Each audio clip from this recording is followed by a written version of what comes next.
Hello students, today we'll be completing chapter number 3 of science for standard 7 student.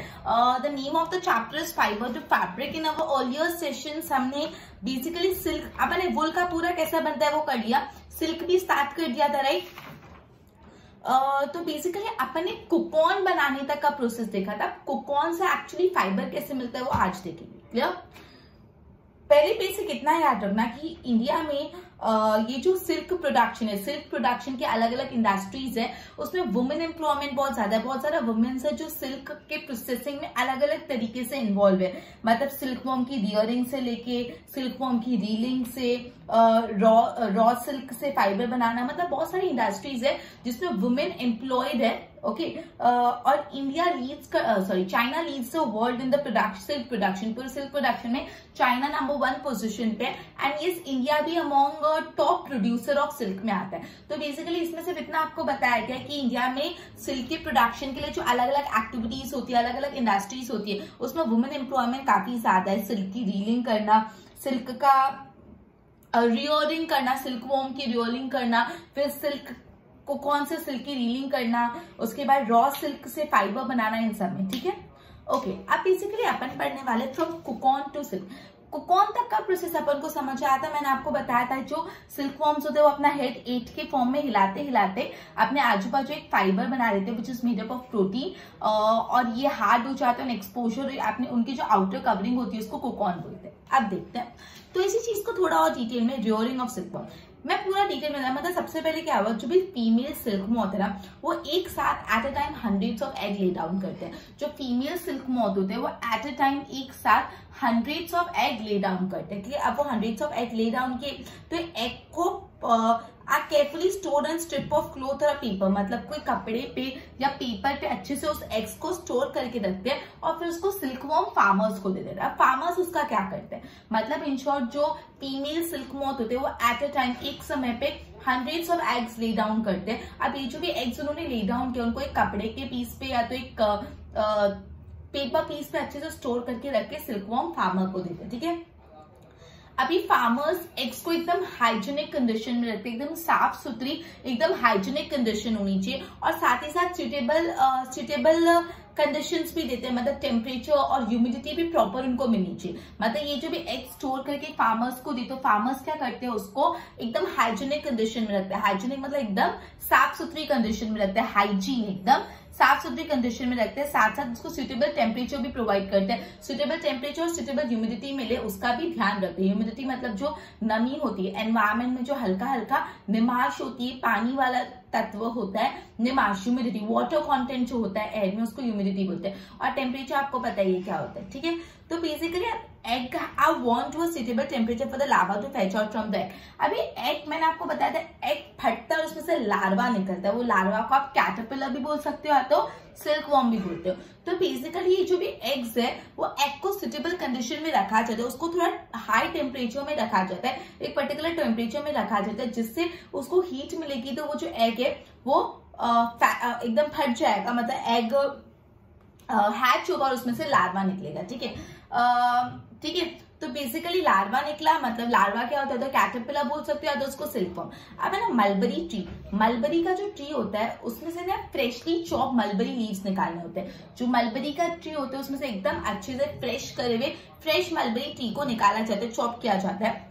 और जो भी larva होता है, मतलब वो कैटरपिलर बोले या सिल्क वॉर्म, वो दिन और रात, सुबह और शाम मलबरी ट्रीज को खाते रहते हैं, मलबरी लीव्स को खाते रहते हैं. And they grow enormously in size, और खाते खाते वो एकदम ह्यूज साइज के हो जाते हैं. ठीक है, अब जैसे ही खाते खाते वो अभी कैसे खाते हैं, बेसिकली क्या होता है उनको एक है ना क्लीन बाम्बू की ट्रे पे रखा जाता है. जो कैटरपिलर्स होते हैं ना उनको एकदम क्लीन, एकदम साफ सुथरी बाम्बू ट्रे में रखते हैं और बाम्बू ट्रे में मलबरी लीव्स भी डाल देते हैं. मतलब 25 से 30 दिन से रात पूरे टाइम वो मलबरी लीव खाते खाते खाते खाते एक हट्टे इकट्ठे हो जाते हैं, और 25 से 30 दिन के बाद वो खाना स्टॉप कर देते हैं और खुद ही छोटे से चैम्बर ऑफ बाम्बू में चले जाते हैं. बाम्बू का एक अलग सा चैम्बर होता है, वहां पे चले जाते हैं. वहां पे जाके क्या करते हैं वो अपने हेड की मूवमेंट से अपने आजू बाजू कोकॉन बनाते हैं. मतलब उन्होंने 20 से 25 दिन मलबरी ट्रीज पेट भर के मलबरी लीव्स खा लिए, उसके बाद वो खाना छोड़ के बाम्बू ट्री के कोने में चले जाके अपना हेड स्विंग करते करते कोकॉन बनाते हैं. ठीक है,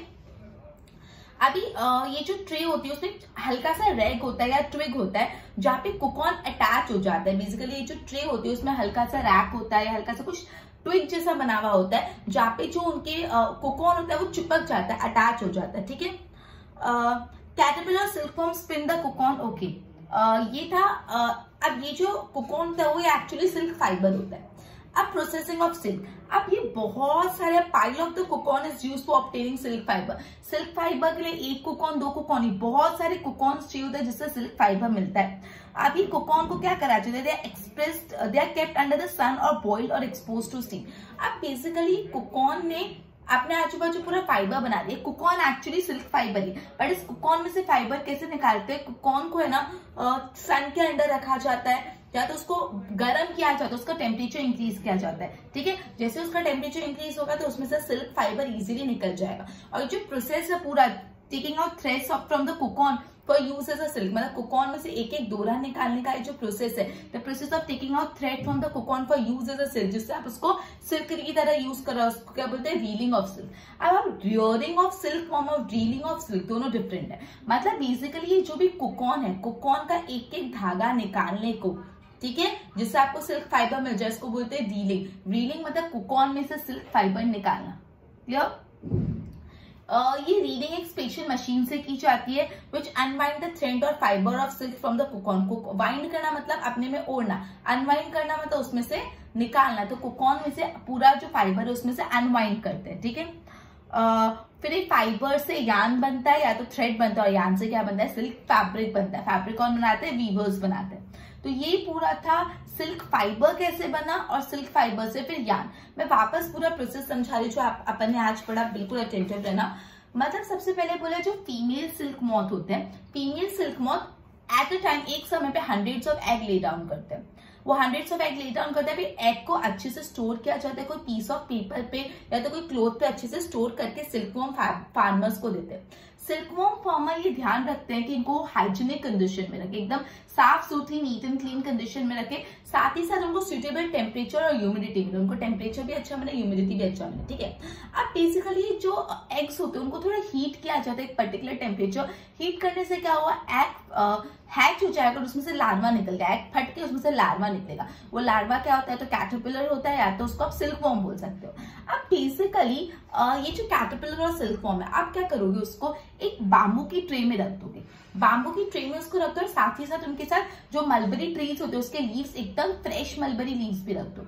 अब ये जो सिल्क मॉथ है तो कैटरपिलर से लार्वा उसको बोलो, वो क्या करते हैं, वो मलबरी लीव दिन रात सुबह शाम खाते रहते हैं और एकदम एनॉर्मस साइज के हो जाते हैं। ठीक है, दिन रात सुबह शाम ही मलबरी लीव्स खाते रहते हैं। अब 20 से 25 दिन बाद ये खाना बंद कर लेते हैं और जो बाम्बू स्टिक होती है, बाम्बू ट्री होती है, उसके एक पर्टिकुलर कॉर्नर में चले जाते हैं और वहां पे जाके कुकॉन बनाने का काम चालू करते हैं। वो कुकॉन कैसे बनाते हैं, अपने हेड को 8 के डायरेक्शन में स्विंग करते करते वो कुकॉन बनाने का काम चालू कर देते हैं। ठीक है, ये जो ट्रे होती है उसमें एक पर्टिकुलर कुछ ऐसे पार्टीशन होता है या कुछ ट्विग होता है, कुछ ऐसा होता है जिसमें कुकॉन अटैच हो जाता है। अब बेसिकली कुकॉन्स बन गए। अब कुकॉन से ही अपन को सिल्क फाइबर मिलता है।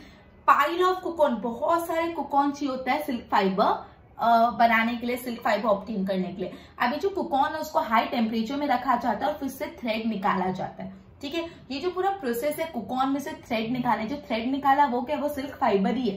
ये जो पूरा प्रोसेस है कुकॉन में से थ्रेड निकालने के प्रोसेस को, जिससे हमको सिल्क फाइबर मिल जाए, उसको बोलते हैं रीलिंग ऑफ सिल्क। ये याद रखना, रीलिंग ऑफ सिल्क मतलब क्या, कुकॉन में से एक एक थ्रेड निकालना। अभी जो रीलिंग होता है वो मशीन्स में होता है। मशीन क्या करता है, पूरे कुकॉन में से थ्रेड को अनवाइंड करता है। वाइंड मतलब ओढ़ना, कुकॉन में पूरा थ्रेड है और थ्रेड को घुमाता है, मतलब उल्टा करके अनवाइंडिंग करता है। ठीक है, ओके। अब आपको अल्टीमेटली सिल्क फाइबर मिल गया। सिल्क फाइबर से आप क्या बनाओगे, सिल्क यान बनाओगे, मतलब थ्रेड्स बनाओगे और थ्रेड्स यान से आप बनाओगे सिल्क फैब्रिक। क्लियर? ओके, तो बेसिकली यहाँ पे डिस्कवरी ऑफ सिल्क की टॉपिक है, वो भी इंपॉर्टेंट है कि सिल्क एक्चुअली डिस्कवर कब हुआ और कैसे हुआ। तो एग्जैक्ट टाइम तो किसी को पता नहीं कि सिल्क कब डिस्कवर हुआ, बट एक ऐसी मान्यता, ऐसा माना जाता है, एक चाइनीज लेजेंड है, एक चाइनीज लेजेंड ऐसा बोलते हैं, empress Xi Lingshi was asked by Emperor Yung Ti to find the cause of the damaged leaves of mulberry tree growing in the garden। मतलब Emperor Yung Ti, उन्होंने अपनी empress Xi लुंगशी को बोला कि अपने गार्डन में जो मलबरी ट्रीज है उसके लीव्स है ना डैमेज होते जा रहे, खराब होते जा रहे। जरा देखो ना क्यों मलबरी ट्री के लीव्स डैमेज होते जा रहे, ठीक है। अब एम्प्रेस ने जब देखा कि क्यों होना है तो उन्होंने एक व्हाइट कलर के वॉर्म्स देखे जो मलबरी के लीव्स को खा रहे थे, ठीक है। और उन्होंने ये भी नोटिस किया कि वो खा के अपने आजू बाजू शाइनी कुकॉन बना रहे, जो मैंने आपको समझाया, ठीक है। अब गलती से क्या हुआ, एक कुकॉन उनकी टी कप चाय के ग्लास में गिर गया, चाय के कप में एक टी गिर गया, चाय के कप में कुकॉन गिर गया तो उसको टेम्परेचर बहुत ज्यादा मिल गया। जैसे वो चाय के कप में मिला तो उसमें से हल्का से थ्रेड सेपरेट आउट होने लगे, उसमें से हल्के से क्या सेपरेट आने हो गए, थ्रेड सेपरेट आउट होने लग गए। एंड इस तरीके से सिल्क फाइबर बना चाइना में, ऐसा माना जाता है। लेकिन चाइना ने काफी हंड्रेड्स ऑफ इयर्स तक इस चीज को सीक्रेट रखा था, ठीक है। और धीरे धीरे ट्रेडर्स और ट्रैवलर्स ने introduce silk to other country, Chinese traders traveller धीरे धीरे सिल्क इंट्रोड्यूस हुआ। और जो रास्ता था, जिस रूट से सिल्क लेके जाया जाता था अलग अलग कंट्री में, उसको क्या बोलते थे, सिल्क रूट, ठीक है, उसको बोलते थे सिल्क रूट। मैं वापस इसकी स्टोरी समझा रही हूँ। एक एम्परर थे, अब इसका नाम मैं नहीं भूल रही, कोई चाइनीज एम्परर थे, उन्होंने अपने एम्प्रेस को बोला कि अपने गार्डन में जो मलबरी का ट्री है उसके पत्ते क्यों डैमेज होते जा रहे, जरा देखो तो सही। तो उसने देखा तो पता चला कि कोई व्हाइट कलर के वॉर्म्स जैसे कुछ थे जो मलबरी लीफ को खा रहे, और खाने के बाद उन्होंने ये भी नोटिस करा वो अपने आजू बाजू कुछ शाइनी कुकॉन बना रहे। अब गलती से कुकॉन उनकी चाय के कप में चले गया तो कुकॉन को हाई टेम्परेचर मिल गया और फिर उसमें से सिल्क का फाइबर निकलने लगा। इस तरह से सिल्क फाइबर इंट्रोड्यूस हुआ। फॉर 100 ऑफ ईयर्स तक चाइना को ही पता था, सीक्रेट था। फिर धीरे धीरे ट्रेडर्स और जो थे ट्रैवलर्स, उन्होंने ये सिल्क को दूसरी कंट्रीज में भी इंट्रोड्यूस किया। जिस रूट से सिल्क दूसरी कंट्री में गया उस रूट को बोलते हैं सिल्क रूट। क्लियर? ओके, तो बेसिकली ये अपन ही मैंने what you have learned in this chapter वो भी आपको करा रही, ध्यान देना। Silk come from silk worm. Silk किससे मिलता है? सिल्क वॉर्म से। एंड वुल किससे मिलता है? Sheep, goat, yak. Hence silk and wool दोनों कैसे फाइबर है? Animal fibre. तो सिल्क फाइबर और वुल फाइबर दोनों कैसे फाइबर है? एनिमल फाइबर है। क्यों? सिल्क अपन को सिल्क वॉर्म से मिलता है, सिल्क वॉर्म एनिमल है, और वुल अपन को गोट, कैमल, शिप इन सब से मिलता है, ठीक है। जो भी कैमल, एलामा, अपाला, इन सब के हेयर्स को प्रोसेस करके वुल बनाया जाता है। मोस्टली वुल के लिए शिप की रियरिंग की जाती है। दूसरे एनिमल्स भी जिससे अपन को वुल मिल सकता है, but mostly sheep obtain wool obtain करने के लिए शिप की रियरिंग की जाती है, ठीक है।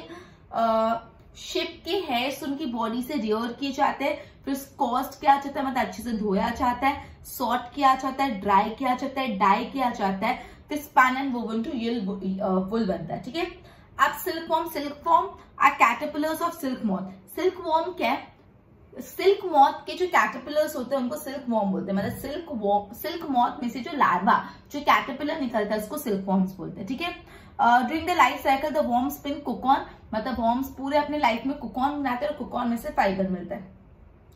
सिल्क फाइबर किससे बना हुआ होता है? It is made up of protein. आपको 1 मार्क में ऐसा पूछ सकते हैं, silk fibre is made up of dash, तो silk fibre is made up of protein. Silk fibre from cocoon are separated out and reeled into silk thread. तो basically जो cocoon में से सिल्क फाइबर को एक एक करके रील करके थ्रेड बनाया जाता है, एंड जो वीवर्स होते हैं वो सिल्क के थ्रेड में से सिल्क का क्लॉथ बनाते हैं, मतलब यार्न से फैब्रिक बनाते हैं weavers. Clear? So this was entire chapter number 3. We have completed chapter number 3. मैं एक बार बोर्ड से आपको गो थ्रू करवा देती हूँ, ध्यान देना। Okay okay. In India, women are involved in various type of industry related to silk production. कौन सी इंडस्ट्री है silk production से related? Rearing of silkworm, reeling of silk, processing raw silk into fiber. Now China leads the world in silk production. पूरे world में China leading producer है silk का, और India भी one of the leading producer है। अब कोकॉन से silk कैसे मिलता है? तो सबसे पहले जो फीमेल सिल्क मॉथ होते हैं, they lay hundreds of egg at a time, एक साथ वो hundreds of egg lay down करते हैं। Eggs are stored and carefully on strips of cloth या पेपर या कपड़े पे उसको स्टोर करते हैं, और फिर उसको सिल्कवॉर्म फार्मर को दे देते हैं, sold to silkworm farmer. Now farmer keep the egg under hygienic condition and suitable condition of temperature और ह्यूमिडिटी। फार्मर्स ध्यान रखते हैं कि उनको हाइजीनिक कंडीशन मिले, प्रॉपर टेम्परेचर मिले, प्रॉपर ह्यूमिडिटी मिले। Now eggs are warm to stew temperature for larva to hatch from the egg. अब ये जो eggs है उनको थोड़ा गर्म करा जाता है up to suitable temperature जिसमें से larva निकले from egg. Now mulberry trees bear fresh chop of leaves. Now larva जो है या caterpillars या silkworm वो eat day and night and increases in size enormously, अपनी size पे बढ़ जाता है। नाउ ये जो लार्वा है, they are kept in a clean bamboo tray along with the fresh mulberry leaves. After 25 to 30 days, caterpillars stop eating and move to a tiny chamber of bamboo to spin the कोकॉन. मतलब 25 से 30 दिन खाने के बाद वो एक tiny chamber में चले जाते हैं कोकॉन बनाने. स्मॉल रैक्स और twigs in the tray in which cocoon get attach. तो बेसिकली ट्रे में कुछ छोटा सा रैक रखा होता है जिसमें कोकॉन अटैच हो जाता है.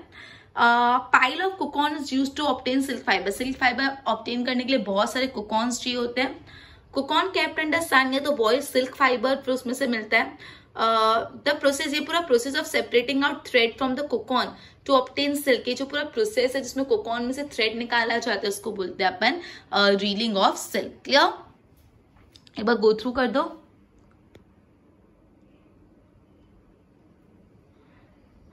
ओके, तो अपना चैप्टर नंबर 3 कंप्लीट हो गया. And along with this we will also be ending our lecture. Good bye.